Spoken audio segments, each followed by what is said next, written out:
전라북도 익산에 사는 이정숙 씨는 12년째 형과 말도 섞지 않습니다. 계기는 부모의 유산이었습니다. 어머니 병간호는 그녀가 다 했지만 형은 집문서를 들고 나타나 절반은 내 몫이라며 목소리를 높였습니다. 그날 이후 이정숙 씨는 가족이라는 단어 자체를 믿지 않습니다. 피는 섞였지만 마음은 완전히 남이 되었기 때문입니다. 오늘 영상은 이런 분들에게 드리는 이야기입니다. 나이 들수록 왜 형제 자매가 남처럼 느껴지는지 그 현실을 5가지 이유로 풀어드립니다. 나이 들수록 형제 자매가 남이 되는 첫 번째 이유는 경제적 수준이 달라지면 대화도 감정도 만남조차 불편해지기 때문입니다. 형, 이번엔 형네 집 말고 우리 집에서 좀 모이자고 했더니 형수한테 이런 말 들었어요. 우리 집엔 불편할 거야. 애들이 시끄러워서. 그 말이요. 아직도 머리에서 안 사라집니다. 어릴 땐 똑같이 김치에 밥 비벼 먹고 학용품 나눠 쓰고 자랐습니다. 그런데 나이 들수록 현실은 다릅니다. 누군가는 잘 풀려 빌딩주가 되고 누군가는 아직도 전세 살며 약값 걱정합니다. 이때부터입니다. 만나면 대화가 어긋나고 명절에도 서로 다른 옷을 입고 한쪽은 백화점 쇼핑 얘기, 다른 한쪽은 마트 할인 쿠폰 얘기를 합니다. 눈빛은 점점 불편해지고 말끝마다 서운함이 묻어납니다. 형제 사이에서 돈 이야기는 직접 꺼내지 않아도 언제나 대화의 그림자처럼 따라다닙니다. 특히 소득 차이가 벌어지고 삶의 질이 달라지면 상대가 무엇을 말하든 자랑처럼 들리고 자기 처지는 변명처럼 들립니다. 잘 사는 쪽은 무심코 요즘 주식이 재미없어라고 말하는데 듣는 쪽은 당신은 주식할 여유라도 있지라는 속생각이 치밀어 오릅니다. 이렇게 아무리 친한 형제라도 경제적 간극은 결국 마음의 간극으로 이어집니다. 서울 강동구에 사는 74세 윤정희 씨는 셋째 언니와 10년 가까이 연락을 끊었습니다. 셋째 언니는 40대의 사업에 성공해 강남에 아파트 2채를 보유했고 지금도 건물 월세로 여유로운 노후를 보내고 있습니다. 반면 윤 씨는 60이 넘어서까지 편의점 아르바이트를 전전하며 국민연금으로 겨우 생계를 유지하고 있었습니다. 그 차이는 명절 모임에서 적나라하게 드러났습니다.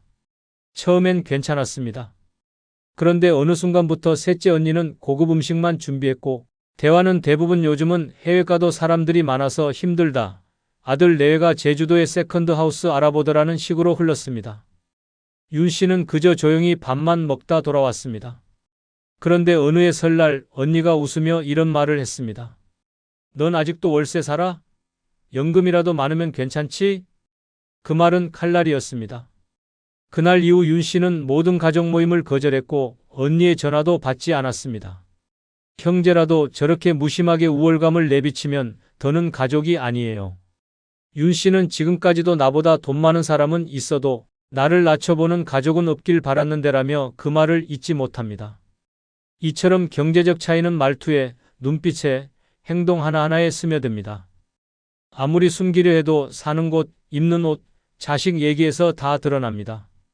그리고 그런 차이를 자꾸 마주하다 보면 자연스럽게 만남 자체를 피하게 됩니다. 굳이 나를 불편하게 만드는 자리에 왜 가야 하나, 언제까지 초라한 내 형편을 감춰야 하나라는 생각이 들고 그렇게 형제는 연락하지 않게 됩니다. 더 무서운 건 이 차이가 감정의 위계를 만든다는 점입니다. 돈이 많은 쪽은 은근히 판단자의 태도를 갖게 되고 없는 쪽은 자존심을 잃지 않으려 애씁니다. 조언도 충고도 아닌데 말이 상처가 됩니다. 넌 좀 더 일찍 준비했어야지. 그땐 땅이라도 하나 샀어야 했잖아 라는 말이 불쑥 나오면 듣는 쪽은 모욕감과 좌절을 느낍니다. 형제는 같은 시대를 살아왔어도 전혀 다른 삶을 살 수 있습니다.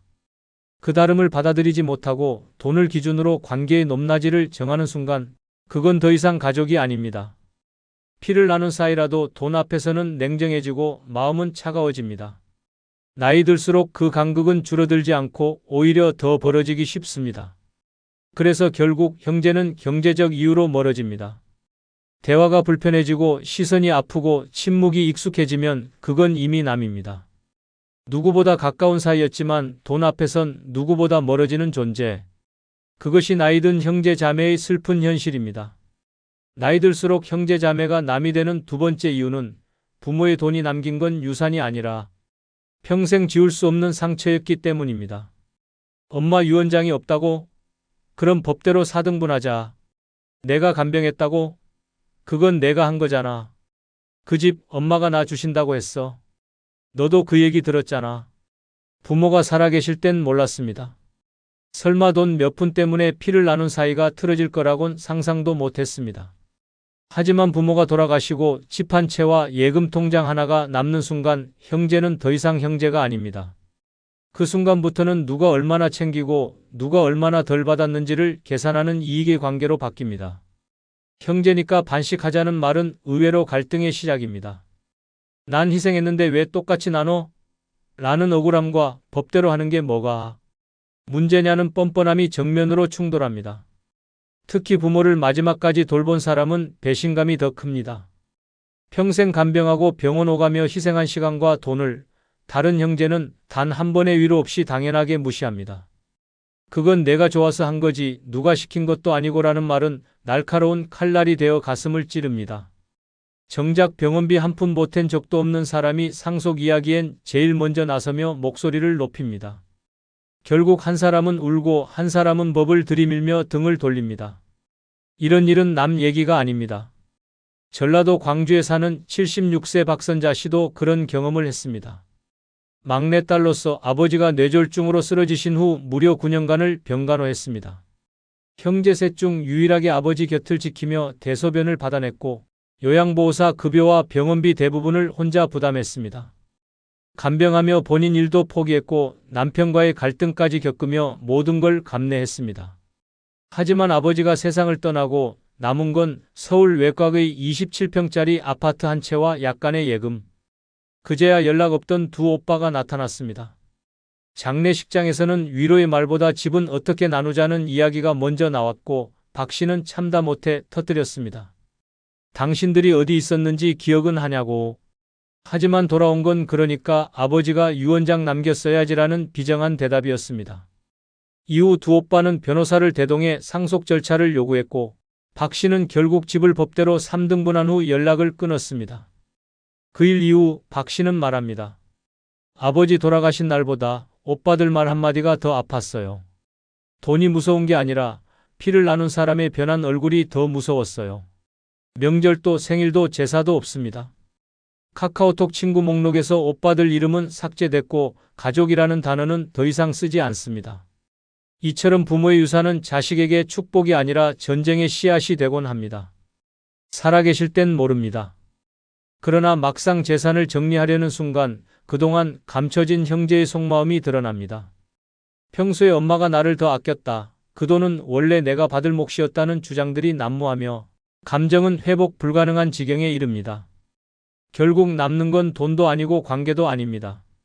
오직 상처만이 평생 남습니다. 형제끼리 돈 문제로 싸우지 말자고 말은 하지만 현실은 정반대입니다. 사람은 가장 가까운 사이에서 가장 집요하게 따집니다. 멀쩡하던 형제가 돈 앞에서 등을 돌리고 수십 년간의 정은 재산 목록보다도 얕은 것으로 증명됩니다. 그때 그렇게 하지 말았어야 했다는 후회는 관계가 완전히 끊긴 뒤에야 찾아옵니다. 하지만 이미 늦었습니다.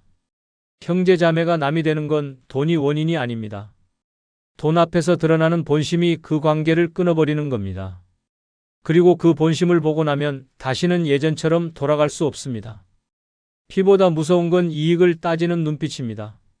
그 눈빛을 한번 보고 나면 아무리 가까웠던 사이도 결국 남이 될 수밖에 없습니다.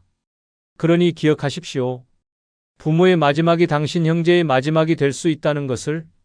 나이 들수록 형제 자매가 남이 되는 세 번째 이유는 같은 부모 밑에서 자랐어도 결국은 전혀 다른 세상을 살아왔기 때문입니다. 어릴 땐 그렇게 잘 맞았는데 왜 대화가 이렇게 불편하지? 같은 말을 해도 저 사람은 왜 저렇게 듣지? 더는 형제랑 말 섞고 싶지 않다. 이런 생각 해보신 적 있으신가요? 그렇다면 당신은 이미 느끼셨을 겁니다. 형제 자매라는 관계는 나이가 들수록 편한 가족이 아니라 말이 통하지 않는 타인으로 변해간다는 사실을요. 어릴 땐 같은 방을 쓰고 같은 밥을 먹고 자랐습니다. 그때는 마음만 통하면 세상을 다 가진 듯 했습니다. 하지만 나이가 들고 각자의 삶을 살아가다 보면 생각도 바뀌고 말투도 바뀌고 가치관은 아예 다른 방향으로 흘러갑니다. 결국 그 차이가 대화의 단절로 이어지고 관계의 해체로 이어집니다. 특히 요즘 같은 시대에는 그 간극이 더욱 커집니다. 형은 지방에서 평생 농사만 지었고 동생은 서울에서 회사 생활을 하며 살았다면 그 둘은 살아온 방식, 바라보는 시선, 심지어 사용하는 언어조차 다릅니다. 요즘은 다 그렇게 살아라는 말을 던진 쪽은 아무 의도 없었지만 듣는 쪽은 나를 무시하나? 라는 감정을 느낍니다. 이런 오해가 쌓이면 명절 밥상에서도 눈치가 오가고 대화는 늘 겉돌며 결국엔 아무 말도 하지 않는 사이가 되어버립니다. 부산 사상구에 사는 73세 박성우 씨는 여동생과의 관계가 소원해진 지 8년째입니다. 과거에는 일주일에 한 번은 전화하며 서로의 안부를 챙겼고 딸아이 결혼식에도 함께 손을 맞잡고 입장했습니다. 그런데 어느 날 박 씨가 자식 문제로 힘들어하고 있다는 소식을 들은 여동생이 지나가는 말로 이런 얘기를 했습니다. 오빠가 너무 부드럽게 키워서 그래. 내 아들은 군대 다녀오고 정신이 달라졌거든. 말은 짧았지만 마음은 무너졌습니다. 박 씨는 딸의 우울증과 취업 실패로 밤마다 눈물로 베개를 적시고 있었습니다. 그런 상황을 알고 있으면서도 자식 키운 방식까지 비교하며 던진 그 말이 가시처럼 가슴에 박혔습니다. 이후 전화는 끊겼고 카카오톡은 일시브로만 이어졌습니다. 결국 박 씨는 여동생에게 이젠 우리 그냥 거리 좀 두고 살자라는 문자를 보냈고 그 말 이후로 두 사람은 서로의 삶에서 완전히 사라졌습니다. 박 씨는 이렇게 말합니다. 가족은 그래서 더 조심해야 하는 것 같아요. 남보다 더 잘 알고 있다고 생각해서 말을 쉽게 하는데 그 말들이 더 깊이 박혀요. 그리고 다르게 살아온 만큼 같은 말도 다르게 들리는 법이에요. 형제 자매가 남이 되는 건 갈등이나 싸움 때문이 아닙니다. 공감이 사라졌기 때문입니다. 같은 경험을 했던 시절은 아주 잠깐이고 그 후로 수십 년을 각자 다른 환경, 다른 방식, 다른 가치관 속에서 살아갑니다. 그걸 인정하지 못하고 여전히 우리는 같은 가족이니까 통하겠지라고 믿는 순간 오히려 충돌이 더 커집니다. 어떻게 너는 그렇게 생각하냐? 넌 원래 말이 안 통해 같은 말이 오가며 관계는 점점 좁아질 공간조차 없게 됩니다. 가족이기 때문에 이해해야 한다고요? 그 말이 오히려 상대를 더 몰아세우는 칼이 됩니다. 형제는 가족이기 이전에 하나의 인격체입니다. 다른 환경에서 다른 방식으로 살아온 사람들입니다. 그 다름을 인정하고 거리를 두고 존중하지 않는다면 결국 형제는 대화가 불편한 타인이 되고 맙니다. 어릴 적 추억만으론 지금의 감정을 지탱할 수 없습니다. 그래도 가족인데라는 말이 오히려 상처가 되는 순간 이미 그 관계는 예전의 그것이 아닙니다. 나이 들수록 형제 자매가 남이 되는 건 거창한 사건 때문이 아닙니다. 공감의 끈이 끊기고 말이 더 이상 위로가 되지 않을 때 우리는 자연스럽게 멀어집니다. 그리고 그 거리는 다시 좁혀지지 않습니다. 피보다 강한 건 지금의 마음입니다. 그리고 그 마음이 통하지 않으면 형제도 결국 남입니다. 나이 들수록 형제 자매가 남이 되는 네 번째 이유는 자식 문제로 시작된 갈등은 절대 원래대로 돌아가지 않기 때문입니다. 그 말 아직도 생생하게 기억나요. 네 딸은 왜 결혼 못하냐는 그 말이요. 그때부터 오빠 얼굴도 보기 싫어졌습니다. 형제 자매 사이에서 자식 이야기는 절대 가볍게 꺼낼 주제가 아닙니다. 그런데 나이 들수록 이 선을 넘는 순간이 자주 찾아옵니다. 우리 아들은 요즘 대기업 다닌다더라. 그 집 애는 이번에도 시험 떨어졌다며? 자식 교육이 그게 뭐냐라는 말은 겉으론 관심처럼 들리지만 실은 비교이고 평가이고 명백한 상처입니다. 가족끼리니까 말할 수 있다? 틀렸습니다. 형제끼리라서 더 못해야 할 말이 있습니다. 특히 부모 마음은 자식에게 가장 약하기에 자식 문제를 건드리는 순간 그 감정은 걷잡을 수 없이 무너집니다. 칭찬조차도 불편하게 들립니다. 조카는 똑똑하네, 그 집 애는 효자야라는 말도 상황에 따라선 상대방을 조용히 찌르는 칼이 됩니다. 게다가 자식의 문제가 부각될수록 형제 간에는 이상한 위계가 생깁니다. 성공한 자식을 둔 형제는 말끝마다 우월감을 숨기지 못하고 자식이 취업이나 결혼 등에서 어려움을 겪는 쪽은 점점 위축됩니다. 만남은 불편해지고 대화는 줄어들며 결국 서로의 소식을 멀리서만 듣는 관계가 됩니다. 눈으로는 웃어도 속으론 상처가 피어납니다. 그 쌓인 감정은 어느 날 폭발하고 한번 멀어진 마음은 다시 돌아오지 않습니다. 충청남도 천안에 사는 75세 이성옥 씨는 여동생과의 관계가 완전히 끊긴 지 5년째입니다. 결정적 계기는 조카들의 결혼 문제였습니다. 이 씨의 아들은 40대 초반이 되도록 결혼을 하지 않았고 여동생은 이런 말을 했습니다. 요즘은 연애도 능력인데 애가 너무 소극적이야. 오빠가 너무 엄하게 키운 거 아니야? 평소라면 넘길 수도 있었겠지만 그 시기 이 씨는 아들의 심리치료와 직장 스트레스로 마음고생이 심했던 터였습니다. 그날 이후 이 씨는 여동생의 얼굴조차 보기 싫어졌습니다.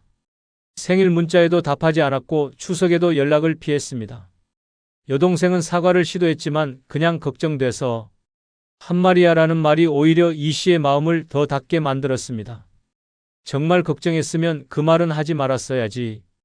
이 씨는 아직도 여동생의 전화번호를 휴대폰에서 지우지 않았습니다. 하지만 다시 통화할 일은 없을 거라고 말합니다. 자식 이야기로 갈라선 사이는 다시 붙지 않습니다. 이처럼 형제 사이를 갈라놓는 가장 흔하고도 치명적인 갈등은 자식입니다. 내 자식을 평가받는 순간 부모는 자신까지 부정당했다고 느낍니다. 그리고 형제의 입에서 나온 말이라면 더더욱 깊게 상처가 남습니다. 그 말은 절대 잊히지 않습니다. 네 애는 왜 그래라는 말은 너는 부모로서 실패했다는 말과 다르지 않습니다. 자식 문제는 각자의 삶과 고통이 담긴 영역입니다.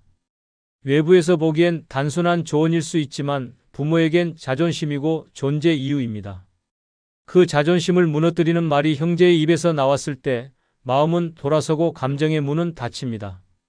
그 뒤엔 아무리 미안하다고 해도 그 문은 좀처럼 다시 열리지 않습니다. 형제는 인생의 절반 이상을 함께해온 존재입니다. 그러나 자식 문제로 갈라선 감정은 형제라는 이름 하나로는 회복되지 않습니다. 피보다 강한 건 자식에 대한 마음입니다. 그리고 그 마음을 무너뜨린 사람이 형제라면 더는 같은 편이 될 수 없습니다.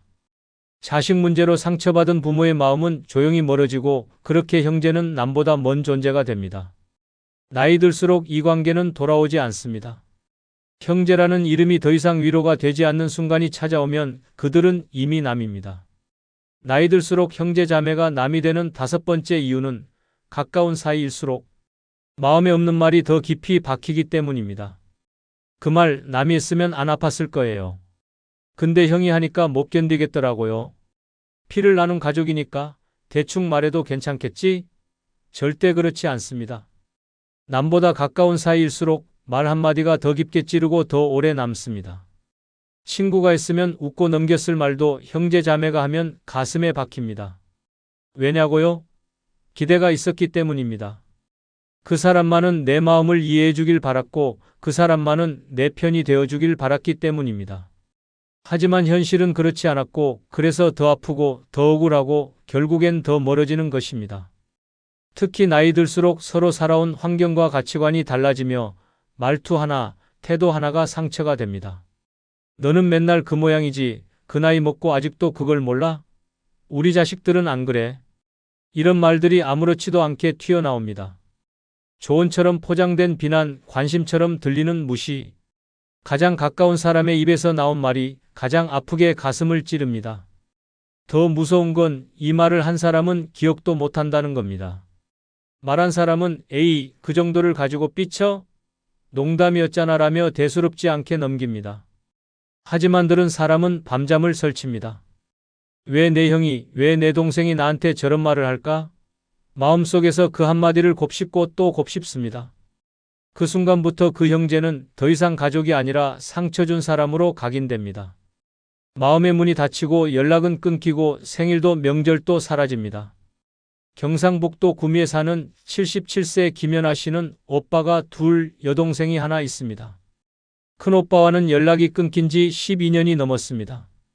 결정적인 계기는 사소한 말 한마디였습니다. 김 씨의 딸이 이혼한 사실을 알게 된 큰오빠가 식사 자리에서 그 애는 어릴 때부터 남자복이 없더라라고 말한 겁니다. 모두가 웃으며 넘기려 했지만 김 씨는 순간 숨이 막히는 듯한 기분을 느꼈습니다. 오빠니까, 가족이니까 더 아팠습니다. 그날 이후 김 씨는 오빠와의 연락을 피했습니다. 몇 차례 사과 비슷한 말도 있었지만 그걸 아직도 마음에 두고 있냐는 말이 더 큰 상처가 됐습니다. 결국 김 씨는 큰오빠를 모든 가족 모임에서 제외했습니다. 조카 결혼식에도 가지 않았고 병문안도 거절했습니다. 김 씨는 말합니다. 이혼한 것도 힘든데 오빠 입에서 그런 말이 나올 줄은 몰랐어요. 남이 그랬으면 참았겠죠. 근데 오빠였으니까 내 심장이 무너졌어요. 지금도 김 씨는 설이나 추석에 전화기만 쳐다봅니다. 연락이 올까 싶어 기대는 하지만 마음속 한켠에서는 다신 보고 싶지 않다는 감정도 공존합니다. 그 말 하나가 아직도 떠나지 않아요. 웃으며 내 가족을 무너뜨렸다는 게 제일 괘씸해요.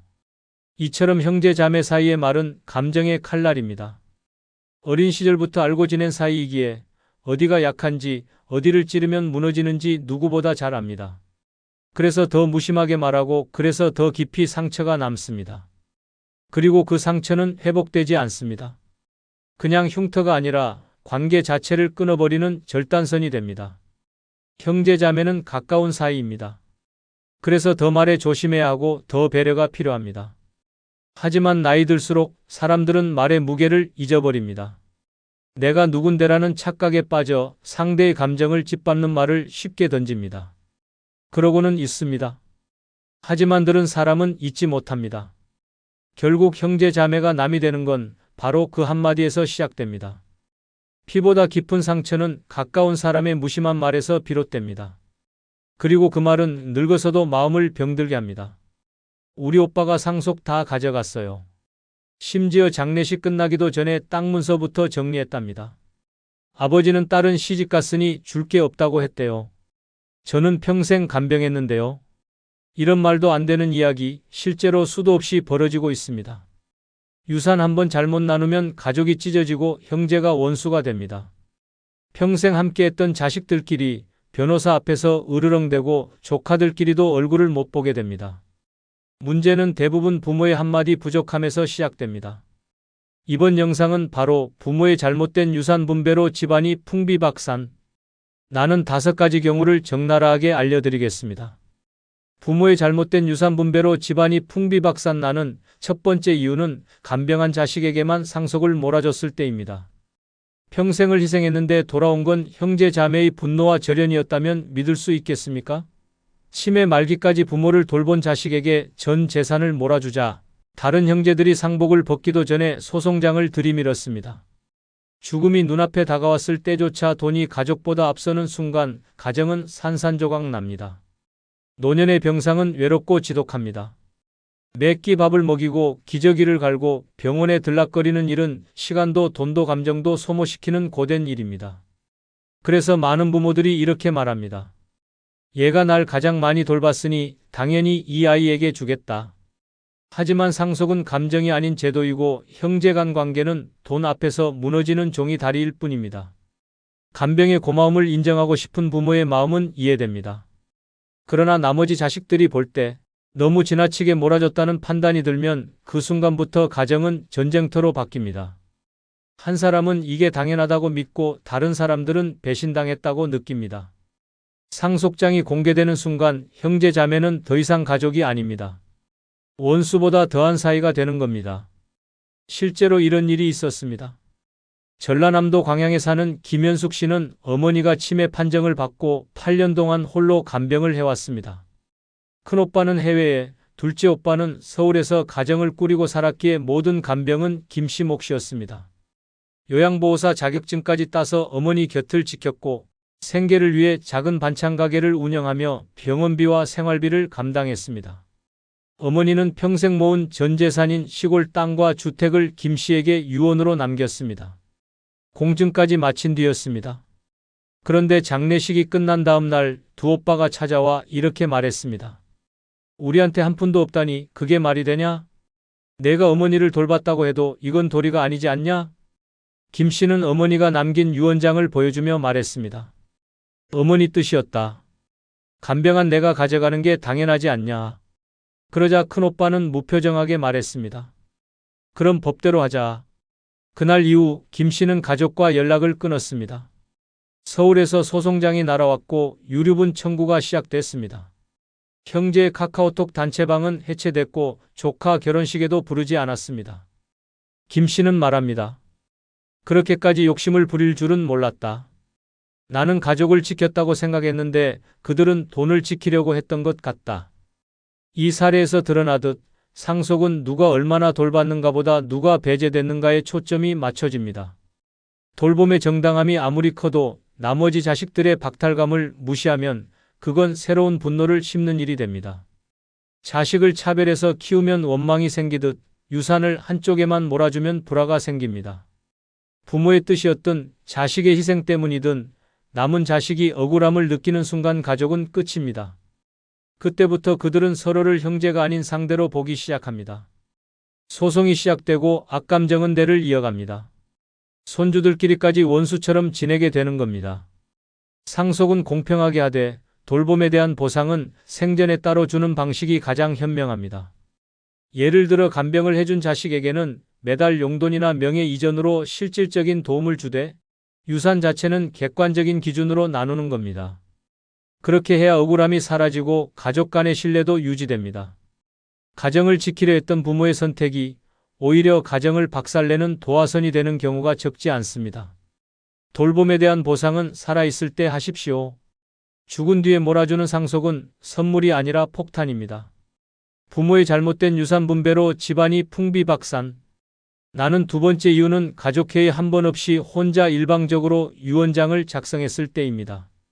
자식들 몰래 유언장을 쓴 부모, 남긴 건 평생 쌓아온 재산이 아니라 형제의 분열과 분노였습니다. 아무 말 없이 혼자 판단하고 혼자 정리하고 혼자 남긴 결정. 그 종이 한 장이 가정을 산산조각 냈습니다. 무언의 침묵으로 남긴 그 한마디, 나는 이 아이에게만 주겠다는 메시지가 가족의 관계를 영원히 끊어놓았습니다. 자식들은 부모의 선택을 존중하고 싶어 합니다. 하지만 동시에 알고 싶어도 합니다. 무엇을 어떻게, 왜 그렇게 정했는지를 말 한마디라도 들었더라면 억울함이 그리 크지는 않았을 것입니다. 그러나 가족 간의 대화 없이 일방적으로 내려진 결정은 상처로 남습니다. 유산보다 더 깊은 감정의 상처, 그것이 진짜 문제입니다. 죽기 전 단 한 번의 회의만 있었더라면 상속을 두고 싸우지 않았을 겁니다. 부모가 한자리에 앉혀놓고 이런 생각으로 이렇게 정했다고 말해줬다면 모두가 이해하진 않아도 납득은 했을 겁니다. 하지만 아무런 말 없이 변호사와 둘이 앉아 유언장을 작성하고 자식들은 장례식 후에야 알게 된다면 그 순간부터는 슬픔이 분노로 바뀝니다. 눈물 뒤엔 소송이 기다립니다. 서울 강동구에 사는 정은영 씨 가족이 그랬습니다. 어머니는 3남 2녀를 둔 평범한 가정의 가장이었습니다. 아버지가 일찍 돌아가시고 5남매는 뿔뿔이 흩어져 살았지만 명절엔 늘 한자리에 모였고 서로 왕래도 있었습니다. 어머니는 말년까지 건강했고 시골에 있는 전답과 서울 아파트 한 채를 소유하고 있었습니다. 어머니가 갑작스레 뇌출혈로 입원한 뒤 3주 만에 세상을 떠났고 그 후 변호사로부터 유언장이 전달됐습니다. 그 유언장엔 이렇게 적혀 있었습니다. 나는 큰아들에게 서울 아파트 전부를 남긴다. 나머지 자식들은 이미 충분히 자립했기에 더 이상의 상속은 필요 없다. 충격은 예상보다 컸습니다. 특히 둘째와 셋째 아들은 말도 없이 진행된 유언장에 분노했습니다. 유산을 어떻게 나누느냐보다 그 과정을 왜 숨겼는가에 더 큰 배신감을 느낀 것입니다. 넷째 딸은 울면서 말했습니다. 엄마는 평생 형제끼리 사이좋게 지내라고 하셨는데 결국 마지막 선택이 우리를 갈라놨어요. 결국 유언 무효 소송이 시작됐고 가족들 간 연락은 끊어졌습니다. 조카들끼리도 더 이상 명절에 얼굴을 보지 않게 되었고 심지어 손자 결혼식에 초청하지 않는 사태까지 벌어졌습니다. 정은영 씨는 이렇게 회상합니다. 어머니는 분명히 좋은 뜻이었을 겁니다. 큰오빠가 부모님 모셨으니 그에 대한 보상이라고 생각하셨겠죠. 하지만 그 뜻을 미리 한마디만 했더라면 이렇게까지 되진 않았을 겁니다. 사람은 재산 때문에 분노하는 게 아닙니다. 소외됐다는 느낌 때문에 상처받습니다. 마치 나는 중요하지 않은 자식이었다는, 부모가 나를 끝내 믿지 않았다는 그 감정이 무너지는 겁니다. 상속금이 1억이든 10억이든 정당한 설명과 공감이 없다면 상속은 감사가 아닌 원망으로 남습니다. 가족회의는 단지 의견을 묻는 자리가 아닙니다. 부모의 뜻을 설명하고 자식들의 감정을 보듬으며 미래의 갈등을 막는 최소한의 예방주사입니다. 누군가 상처받지 않게, 누군가 억울해하지 않게, 마지막까지도 부모로서의 책임을 다하는 자리입니다. 말을 아끼는 게 지혜일 수도 있지만 유산 앞에서의 침묵은 비수가 됩니다. 한 번의 대화로, 한 통의 편지로, 단 한 줄의 설명으로도 형제는 끊어지지 않을 수 있습니다. 유언장은 문서지만 가족에게 남긴 마지막 말이기도 합니다. 그 말이 이해와 위로로 다가올지 상처와 분노로 남을지는 부모의 선택에 달려 있습니다. 남긴 건 재산이지만 무너진 건 가족이었습니다. 이것이 바로 말없이 쓴 유언장이 집안을 파탄낸 진짜 이유입니다. 부모의 잘못된 유산 분배로 집안이 풍비박산. 나는 세 번째 이유는 형제 중 가장 잘 사는 자식에게는 한 푼도 안 줬을 때입니다. 너는 잘 사니까 안 줘도 되잖니? 이 한마디가 그 자식의 가슴에 평생 지워지지 않는 멍을 남깁니다. 돈이 아니라 마음이 무너지는 순간입니다. 부모는 형평을 생각했다지만 자식은 차별을 느낍니다. 형제 중 가장 잘난 자식이라며 칭찬하던 부모가 마지막 순간에는 넌 이미 충분하다며 철저히 배제했습니다. 그 말이 남긴 건 억울함, 소외감, 그리고 끊어진 가족관계뿐이었습니다. 많은 부모들이 이런 생각을 합니다. 돈 없고 힘든 자식에게 더 줘야지. 잘 사는 애는 안 줘도 알아서 살잖아. 그 생각이 틀린 건 아닙니다.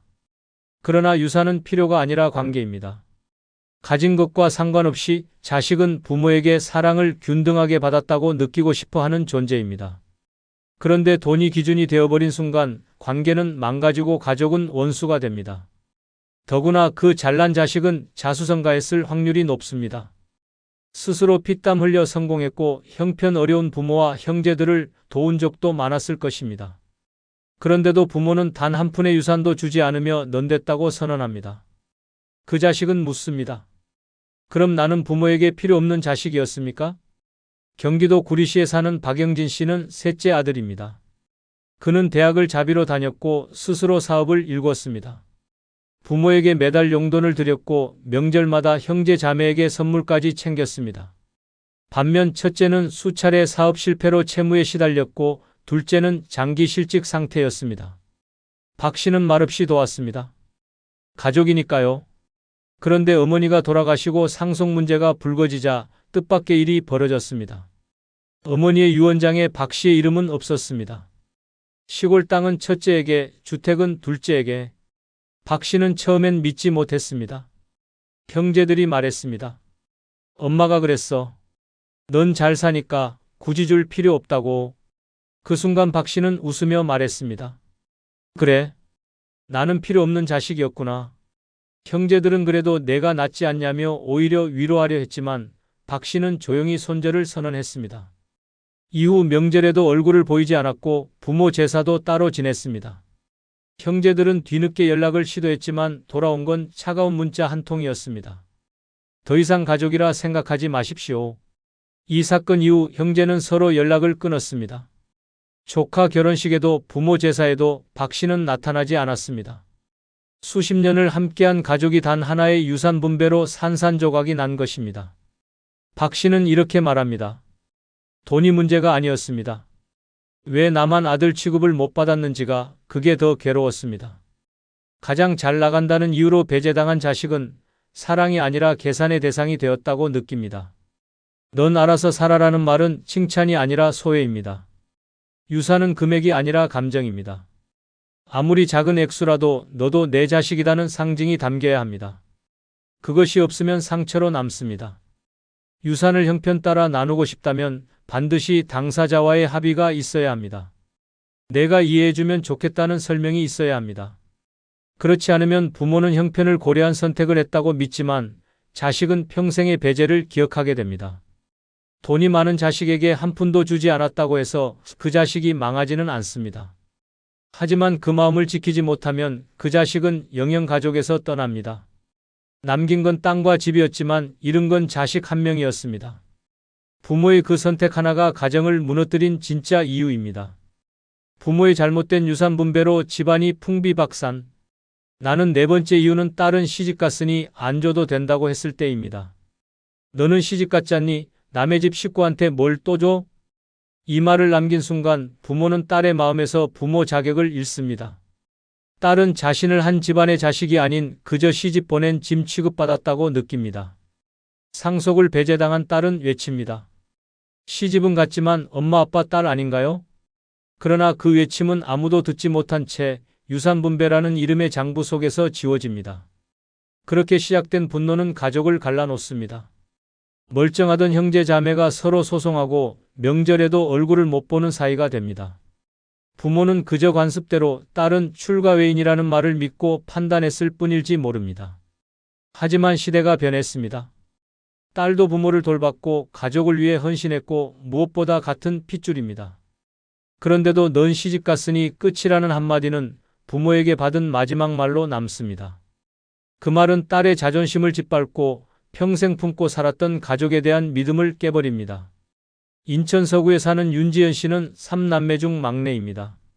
형 2명은 각각 결혼 후 타지에서 살고 있었고 지연 씨는 결혼 후에도 친정 근처에서 살며 부모님을 돌봤습니다. 병원 진료, 생일 상차림, 명절 음식까지 대부분 지연 씨가 챙겼고 아버지가 쓰러졌을 때도 곁을 지킨 건 그녀였습니다. 하지만 아버지가 돌아가신 뒤 어머니가 남긴 유언장에 충격적인 내용이 있었습니다. 윤지연에게는 별도 상속하지 않는다. 이미 시집을 가서 충분히 도리를 다했다. 오빠들은 아무렇지 않게 말했습니다. 엄마 말이 맞잖아. 너도 이해하겠지? 지연 씨는 말이 나오지 않았습니다. 평생 가족을 위해 산게 허무했습니다. 자신이 남의 집 딸이 아닌 바로 이 집의 자식이었다는 사실이 부정당한 듯한 기분이었습니다. 그날 이후 지연 씨는 가족들과 연락을 끊었습니다. 장례식장에서도 짐을 싸들고 조용히 떠났고 명절 인사도 없었습니다. 시간이 지나 큰오빠가 연락을 시도했지만 돌아온 건 차가운 한 문장이었습니다. 그날 이후 저에게는 더 이상 가족이 없습니다. 지연 씨는 이렇게 회상합니다. 딸이라는 이유로, 시집 갔다는 이유로 내 몫을 지운 게 아니라 존재 자체를 지운 겁니다. 난 가족에게 필요 없는 존재였다는 걸 유언장으로 확인받은 거죠. 돈보다 더 큰 건 감정입니다. 딸도 자식입니다. 시집을 갔든 성을 바꿨든 부모의 사랑은 절반이어선 안 됩니다. 상속에서 배제된 건 단순한 유산이 아니라 가족으로서의 권리와 정체성입니다. 과거엔 딸은 출가 외인이라 했지만 지금은 누구나 법적 상속권이 있습니다. 그러나 법보다 더 무서운 건 소외입니다. 설명도 없이 배려도 없이 단지 시집 갔다는 이유로 상속에서 지웠다면 그 딸은 평생 마음속에 버림받은 자식으로 살아가게 됩니다. 유산은 돈이 아닙니다. 부모가 남긴 마지막 말이며 마지막 온기입니다. 그 안에 딸의 이름이 없다면 그 딸은 그 순간부터 마음의 고아가 됩니다. 남긴 건 아파트 한 채였지만 잃은 건 딸 하나였습니다. 그 대가는 너무도 큽니다. 이것이 바로 시집 갔다는 이유로 딸을 배제한 유산 분배가 가정을 무너뜨리는 진짜 이유입니다. 부모의 잘못된 유산 분배로 집안이 풍비박산. 나는 5번째 이유는 큰아들이 알아서 나눌 거라 믿고 아무 말 없이 떠났을 때입니다. 우리 큰아들은 절대 안 그래. 다 알아서 잘 나눌 거야. 그 믿음이 결국 자식들 사이를 칼로 베듯 가르며 가정을 무너뜨렸습니다. 부모는 마지막까지 말을 아꼈고 유언도 없이 세상을 떠났습니다. 그러자 남은 건 믿음이 아니라 의심이었고 형제애가 아니라 소송이었습니다. 가장 오래된 아들이니 집안일을 도맡아 해왔으니 그가 공정하게 처리할 거라 생각했던 부모의 믿음은 오히려 모든 비극의 시작이었습니다. 죽음을 앞둔 순간 부모가 남길 수 있는 가장 강력한 유산은 공평한 분배입니다. 하지만 그걸 맏아들의 인성에 맡긴다는 건 위험한 도박입니다. 인간은 돈 앞에서 달라집니다. 아무리 평소 인격이 좋아도 수억 원짜리 유산이 눈앞에 있으면 생각이 바뀝니다. 형제간 우애보다도 잃어버릴지 모를 기회를 먼저 계산하게 됩니다.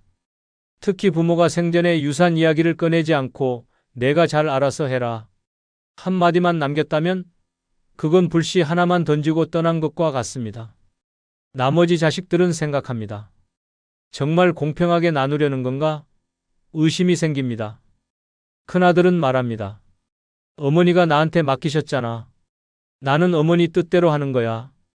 그 말은 점점 가족의 신뢰를 의심으로 변질시키는 독이 됩니다. 실제로 충청북도 제천에 사는 김성진 씨 가족의 이야기가 그랬습니다. 성진 씨는 4남매 중 장남이었고 부모님이 돌아가시기 전까지 부모님 집에 살며 살림과 병간호를 맡아왔습니다. 다른 형제들은 각자 가정을 꾸리고 도시에서 살았고 명절이나 특별한 날에만 얼굴을 비쳤습니다. 부모는 늘 말했습니다. 이 집은 성진이한테 맡긴다. 성진이가 알아서 하겠지. 그런데 막상 부모가 돌아가시고 나니 유언장은 없었고 부동산과 예금 등 모든 재산이 성진 씨 명의로 변경되어 있었습니다. 나머지 형제들은 당황했고 둘째 누나는 이렇게 물었습니다. 엄마가 우리한테 한마디 말도 없었어. 도대체 어떻게 된 거야? 성진 씨는 단호하게 말했습니다. 아버지가 돌아가시기 전날 내가 알아서 해라고 하셨어. 난 그 말대로 하는 거야.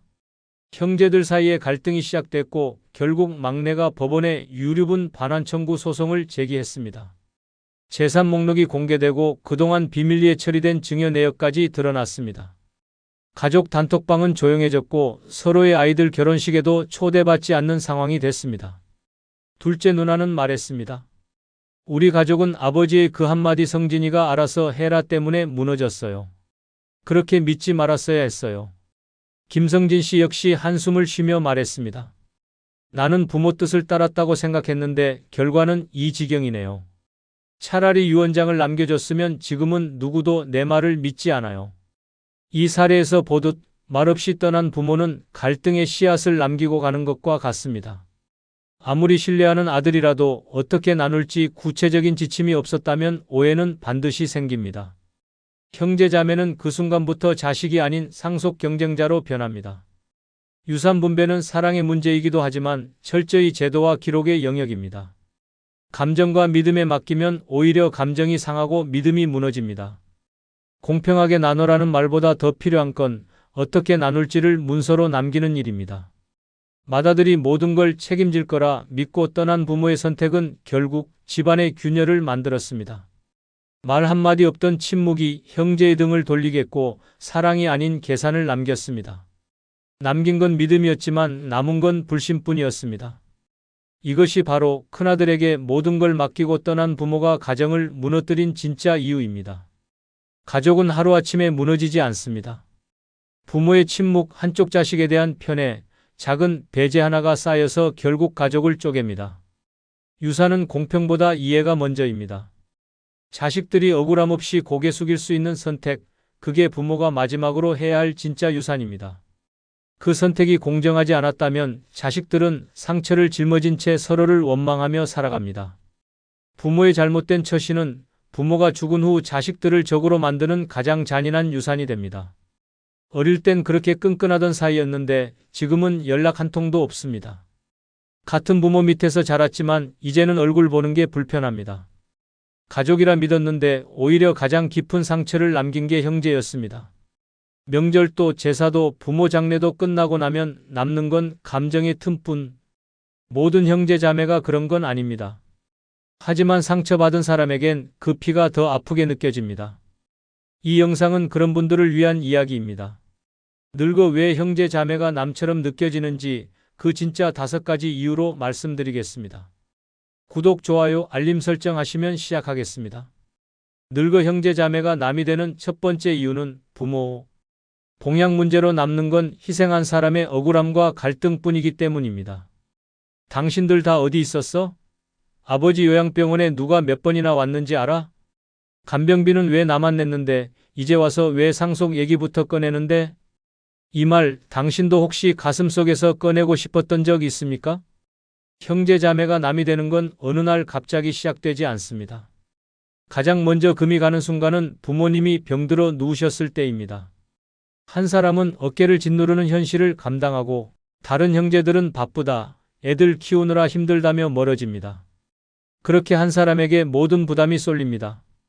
간병, 병원 수발, 병원비, 돌봄. 형제는 많아도 손 내미는 사람은 없습니다. 처음엔 이해하려 했습니다. 그러나 시간이 흐르고 부모의 마지막이 다가오면 얘기는 달라집니다. 형제들 중 아무것도 하지 않았던 사람이 나타나 어머니 집은 어떻게 나눌 건데? 라는 말부터 꺼냅니다. 그때부터입니다. 묻어뒀던 분노와 상처가 터져 나옵니다. 그동안 내가 어떻게 살았는데 지금 그 말이 나와? 엄마가 아플 땐 오지도 않더니 집값 오르니 달려오냐? 가족이라는 이름은 사라지고 감정의 칼날만 남습니다. 아무리 형제라도 아니 형제이기 때문에 더 참을 수 없는 겁니다. 피를 나눴기에 기대가 있었고 기대가 있었기에 실망은 더 깊습니다. 실제로 서울 은평구에 사는 78세 정정자 씨는 10년 넘게 아버지를 혼자 돌봤습니다. 큰오빠는 지방에 살고 있다는 이유로, 여동생은 자식 결혼 문제로 바쁘다는 이유로 발길을 끊었습니다. 정 씨는 낮엔 일하고 밤엔 아버지를 간호했습니다. 치매가 심해지자 대소변을 받아내고 병원 가는 길에 아버지가 사람들 앞에서 옷을 벗는 창피도 겪었습니다. 하지만 누구 하나 곁에 없었습니다. 아버지가 세상을 떠난 후 문제는 바로 찾아왔습니다. 장례가 끝나기도 전에 큰오빠가 말했습니다. 우리도 유산 받을 권리는 있으니까 절차는 공정하게 하자. 그 말 한마디에 정 씨는 입술을 깨물었습니다. 간병비, 요양비, 병원비 총 8년간 1억이 넘게 들었지만 형제들은 모른 척 했습니다. 심지어 여동생은 그건 내가 한 거지 우리가 시킨 건 아니잖아라고 말했습니다. 정 씨는 그 자리에서 일어나 말했습니다. 앞으로 내 인생에서 너희는 없다. 지금은 명절에도 모이지 않습니다. 조카 결혼식도 형제 생일도 외면합니다. 정 씨는 말합니다. 사람이 아니라 내가 봉이었어요. 부모님이 돌아가신 후 남은 건 형제도 아니고 유산도 아니고 그저 내 마음속 상처뿐이에요. 이처럼 부모 봉양 문제는 형제 사이의 민낯을 드러냅니다. 누구는 묵묵히 헌신하고 누구는 거리만 둡니다. 그리고 그 뒤엔 누구도 알아주지 않는 외로움과 억울함만 남습니다. 형제니까 당연히 도와줄 줄 알았다는 기대는 깨지고 그래도 나중엔 고마워하겠지라는 희망은 무너집니다. 결국 그 기대와 희망이 부서진 자리엔 가족보다 더 낯선 관계만 남습니다. 형제는 함께 부모를 보내야 할 사람입니다. 그러나 현실은 그렇지 않습니다. 부모를 간병할 때는 외면하다가 돌아가시고 나면 계산기를 두드리는 이기심이 드러납니다. 그렇게 형제 자매는 감정의 균열 속에서 영영 돌아오지 못합니다. 나이 들수록 깨닫게 됩니다. 가족이라는 이름 아래에서도 진짜 가족은 끝까지 곁을 지켜준 사람뿐이라는 걸, 그리고 나머지는 결국 남보다도 멀어진다는 걸 말입니다. 늙어 형제 자매가 남이 되는 두 번째 이유는 평소엔 아무 연락 없다가 경조사 때만 연락이 올 때입니다. 엄마 기일엔 전화 한 통 없더니 조카 결혼식 청첩장은 바로 보내더라. 내 병원 입원 때는 소식도 없더니 상가집엔 꼭 나타나서 인사만 하더라. 이런 감정 한 번쯤 느껴보신 적 있을 겁니다. 한때 그렇게 가깝던 형제 자매였지만 어느 순간부터 이럴 때만 연락하는 사이가 됩니다. 평소엔 안부 인사도 없고 아플 때도 모릅니다. 그런데 누가 돌아가셨다, 결혼한다, 환갑잔치다 싶으면 잘 지냈냐는 말과 함께 메시지가 날아옵니다. 말은 반갑다고 하지만 그 안에 담긴 건 진심이 아니라 의무감일 뿐입니다. 그 순간 느껴집니다. 아, 이 사람은 내 인생의 실제 관계가 아니라 예식장에 필요한 얼굴일 뿐이라는 것을요. 자주 못 보더라도 진심이 있다면 괜찮습니다. 하지만 필요할 때만 연락하고 끝나면 곧장 다시 침묵. 이런 형제 자매의 태도는 마음에 깊은 이물감을 남깁니다. 내가 이런 존재였나? 라는 씁쓸한 물음표가 마음에 박힙니다. 서울 강서구에 사는 75세 최영희 씨는 둘째 동생과 7년째 연락을 끊고 살고 있습니다. 결정적인 계기는 장남의 결혼식이었습니다. 평소에는 명절에도 연락이 없던 동생이 아들이 결혼한다며 청첩장을 들고 나타났습니다. 언니, 그동안 너무 연락 못 드렸어요. 근데 아들 결혼식엔 꼭 와줘야 해요. 얼굴 가득 미소를 짓고 있었지만 최 씨는 속이 울렁거렸습니다. 그 자리에서 최 씨는 말없이 청첩장을 받아들고 참석 여부에 대해 아무 말도 하지 않았습니다. 하지만 마음속은 이미 결정이 나 있었습니다. 이 사람은 이제 내 동생이 아니다. 3년 전 최 씨가 허리 수술을 받고 입원했을 때 동생은 전화 한 통 없었습니다. 명절에도 문자 한 줄 오지 않았고 부모님 제사에도 바쁘다는 이유로 불참했습니다. 그런데 결혼식은 꼭 와달라는 그 말이 날선 비수처럼 꽂혔습니다. 최 씨는 결국 결혼식에 참석하지 않았고 이후 동생은 연락이 두절됐습니다. 최 씨는 말합니다. 나는 평소에 없는 사람 취급받다가 결혼식 손님 한 명 채우러 불린 느낌이었어요. 피는 섞였어도 그 사람은 이제 남이에요. 지금도 그녀는 가족 단체방에서 동생의 번호를 차단해둔 상태입니다. 이 사례는 단지 한 사람의 얘기가 아닙니다. 실제로 많은 사람들이 형제 자매와의 관계에서 이런 씁쓸한 감정을 겪습니다. 평소엔 무소식, 무관심, 무존재. 그러다 갑자기 상가집이나 결혼식에서 오랜만이네라는 인사와 함께 나타나면 그 위선적인 얼굴이 더욱 멀게만 느껴집니다. 이런 관계는 더 이상 가족이라 부르기 어렵습니다. 관심이 단절된 채 오직 사회적 체면이나 형식으로만 이어지는 관계는 가족이 아니라 비즈니스에 가깝습니다. 나이 들수록 진짜 가족은 자주 보지 않아도 서로의 삶에 관심을 갖는 사람이어야 합니다. 하지만 경조사 때만 나타나는 형제는 오히려 남보다 더 큰 공허함을 안겨줍니다. 가장 슬픈 건 그런 연락조차 점점 사라진다는 겁니다. 마지막 인사는 장례식장일 수도 있습니다. 그마저도 우리 서로 너무 오래 멀어졌지라는 말 한마디로 끝나버립니다. 그리고 그 이후엔 정말로 남이 됩니다. 마음이 끊긴 형제는 한때의 추억만 남기고 내 삶에서 조용히 사라집니다. 나이 들수록 우리는 알게 됩니다.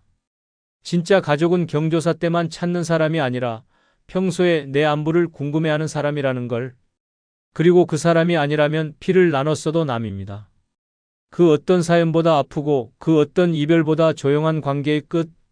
그것이 형제 자매가 남이 되는 마지막 모습입니다. 늙어 형제 자매가 남이 되는 세 번째 이유는 어릴 적 서운함을 여전히 품고 있기 때문입니다. 그때 왜 나만 시장에 안 데려갔는지 아직도 기억나요. 새 옷은 늘 언니가 먼저였고 나는 물려입기만 했어요. 엄마가 아플 때 언니는 자고 있었고 난 밤새 물수건 갈았어요. 이게 무슨 유치한 감정이냐고요? 아닙니다. 어릴 적 서운함은 절대 사라지지 않습니다. 사소해 보이는 기억일수록 더 오래 남아 마음속을 찌릅니다. 그리고 그 감정은 나이 들어 형제 자매를 만날 때마다 조용히 올라옵니다. 겉으로는 웃고 있지만 속으론 여전히 그때의 서러움을 끌어안고 있는 것입니다. 형제 사이가 어릴 땐 자연스러웠습니다. 하지만 각자 다른 방식으로 사랑받고 각자 다른 위치에서 성장하며 쌓인 감정은 결코 똑같지 않았습니다. 특히 마지는 책임감과 부담감, 막내는 응석과 자유, 중간은 소외감이라는 고정된 틀이 형성됩니다. 이런 차별 아닌 차별이 반복되면 마음속에 나는 늘 덜 사랑받았다는 인식이 자리 잡습니다. 그리고 이 감정은 성인이 된 이후에도 형제를 대할 때 무의식적으로 영향을 줍니다. 대구 수성구에 사는 75세 김혜순 씨는 세 자매 중 둘째입니다. 평생을 조용히 살아온 그녀는 큰 언니와 말도 섞지 않은 지 15년이 넘었습니다. 그 계기는 명절 상차림을 준비하던 중에 언니가 아무렇지 않게 던진 한마디였습니다. 넌 어릴 때도 늘 조용했잖아.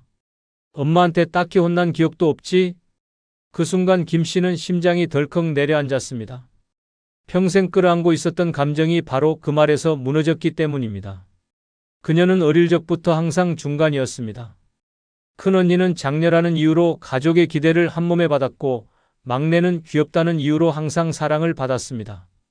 반면 그녀는 늘 눈치를 보며 중간을 지켜야 했고 무엇 하나 마음대로 해본 기억이 없었습니다. 친구들과 소풍 갈 때도 언니는 돈을 받고 막내는 도시락을 싸갔지만 자신은 내가 알아서 해라는 말을 들었습니다. 김 씨는 그 서운함을 수십 년간 마음에 묻고 살았습니다. 하지만 그날 언니가 던진 한마디에 모든 게 터졌습니다. 넌 사랑받는 게 뭔지 몰라. 그래서 그렇게 된 거야. 말을 내뱉고 김 씨는 그 자리를 박차고 나왔습니다. 이후로는 명절 초대도 받지 않고 언니의 안부 전화도 받지 않습니다. 지금도 김 씨는 말합니다. 사람은 나이 들어도 안 변해요. 어릴 때 누가 날 아프게 했는지, 누가 날 외면했는지 그건 죽을 때까지 기억납니다. 그 말 속엔 억울함과 서운함이 뒤섞여 있었습니다. 김 씨에게 형제는 가족이 아닌 감정을 되새김질하게 만드는 잊고 싶은 관계가 되어버린 것입니다. 이처럼 형제 사이에 남아있는 오래된 감정은 쉽게 없어지지 않습니다. 특히 그 감정이 서운함일 경우 겉으론 아무 일 없는 듯 보여도 속으로는 계속 골마갑니다. 어릴 적 차별받았다는 기억, 부모가 누구를 더 아꼈다는 의심, 형제가 내 마음을 몰라줬던 순간들이 하나둘 되살아납니다. 그렇게 형제는 지금의 말보다 과거의 감정으로 판단되는 존재가 됩니다. 무엇보다 무서운 건 그 감정이 쌓이기만 하고 풀리지는 않는다는 점입니다. 나이 들수록 대화는 줄고 감정 표현은 더 어려워집니다. 결국 한마디 사과도 없이 오해를 안고 관계는 끊어집니다. 그리고 그 이별은 슬프기보다 차라리 후련합니다. 이제는 더 이상 상처받지 않아도 된다는 해방감이 따릅니다. 형제자매는 나를 가장 오래 본 사람이지만 그만큼 나를 가장 깊이 다치게 할 수 있는 사람입니다. 그 관계를 유지하려면 과거의 감정을 끌어안고 사는 것이 아니라 그 감정을 인정하고 조심하는 태도가 필요합니다. 하지만 대부분은 그걸 외면합니다. 그리고 결국 서로를 피하고 서로를 잊고 서로를 남처럼 대하게 됩니다. 나이 들수록 형제 자매가 남이 되는 건 단지 지금의 일이 쌓여서가 아닙니다. 오히려 어린 시절 내내 꾹꾹 눌러왔던 감정이 나이 들수록 더 자주, 더 깊게 올라오기 때문입니다. 그 감정을 풀지 못하고 살아온 사람들에겐 형제라는 존재가 결국 남보다 더 불편한 관계로 남을 수밖에 없습니다. 그리고 그 이별은 조용하지만 영원합니다. 늙어 형제 자매가 남이 되는 네 번째 이유는 노후 생활이 경제적 비교의 대상이 될 때 관계가 감정 아닌 숫자로 무너지기 때문입니다. 형네는 해외여행 다닌다며? 너희는 연금 많이 나오잖아. 그렇게 좋은 데서 살면 명절에 선물 하나쯤 더 할 수 있잖아? 처음엔 농담이었습니다. 하지만 그 말 속엔 뾰족한 칼날이 숨어 있습니다. 노후의 삶이 잘 사는 사람과 간신히 버티는 사람으로 나뉘기 시작하면 형제자매는 서로에게 위로가 아닌 불편한 거울이 됩니다.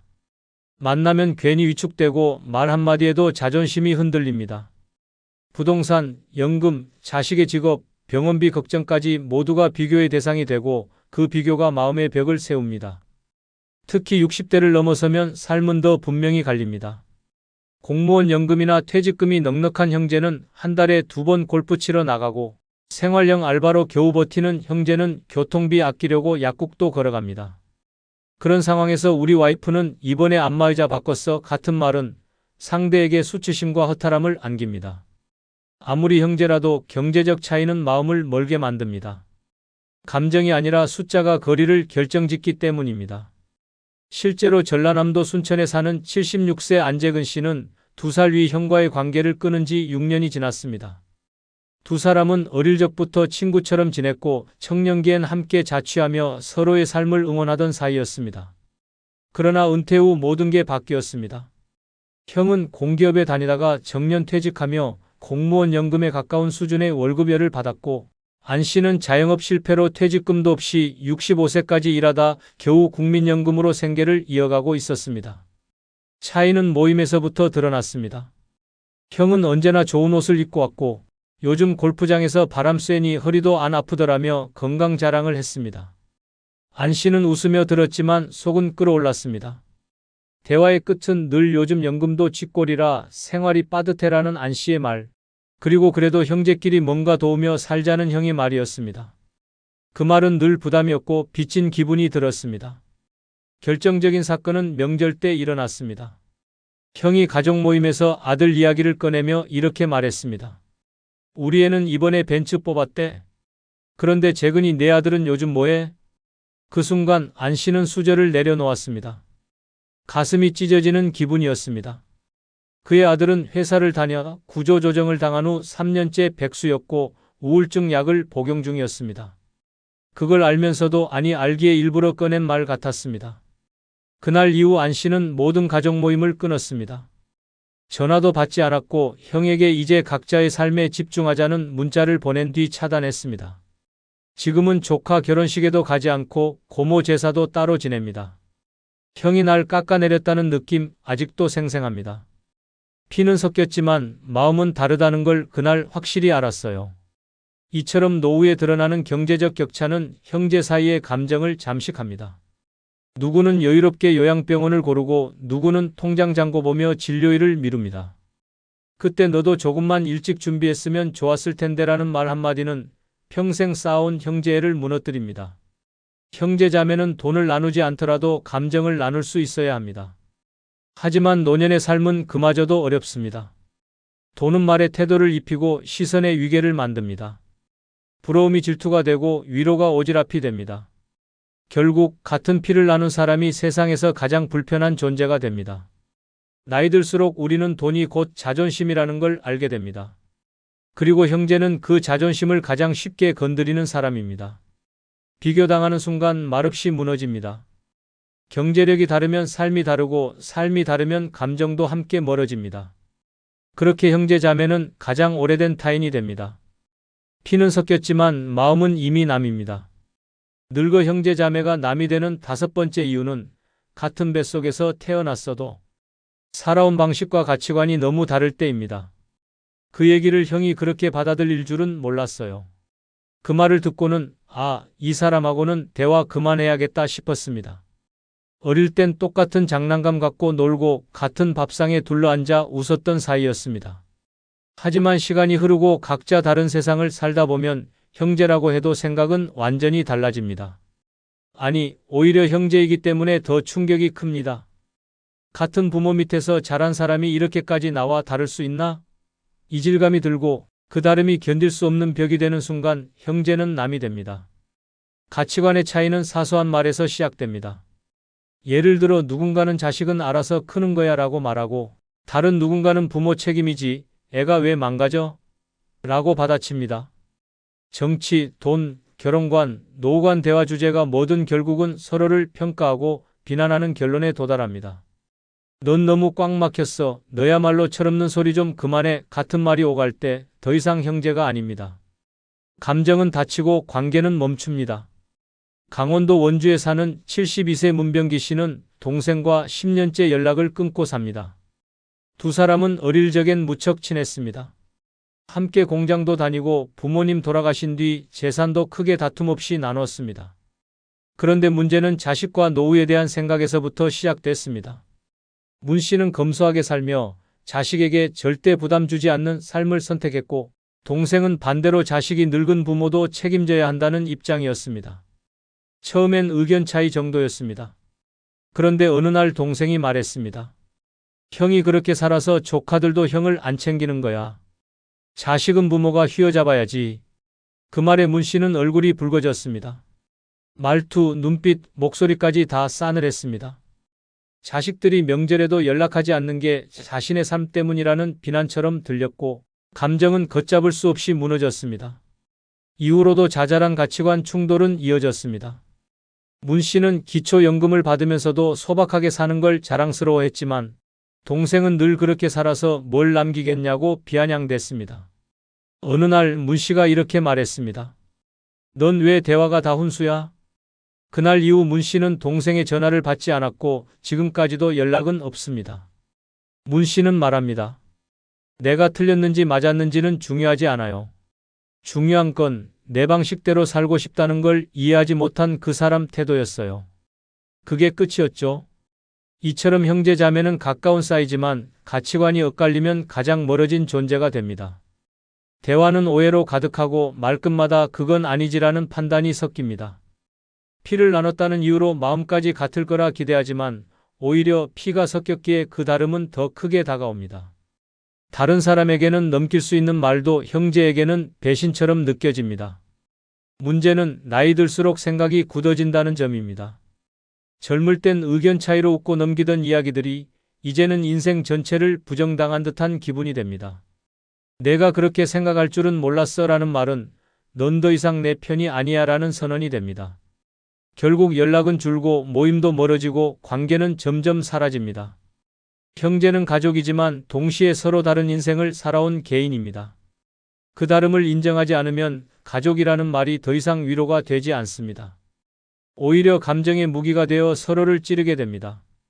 그리고 그렇게 다름을 받아들이지 못한 형제는 어느새 연락처에서 사라지고 명절에도 얼굴을 볼 수 없는 남이 되어 있습니다.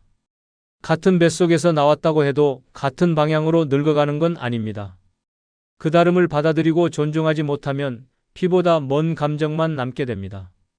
결국 나이 들수록 형제 자매는 타인보다 더 불편한 존재가 됩니다. 그리고 그 순간 우리는 스스로 형제를 놓는 연습을 시작합니다. 그건 이별이 아니라 마음의 거리 정리입니다.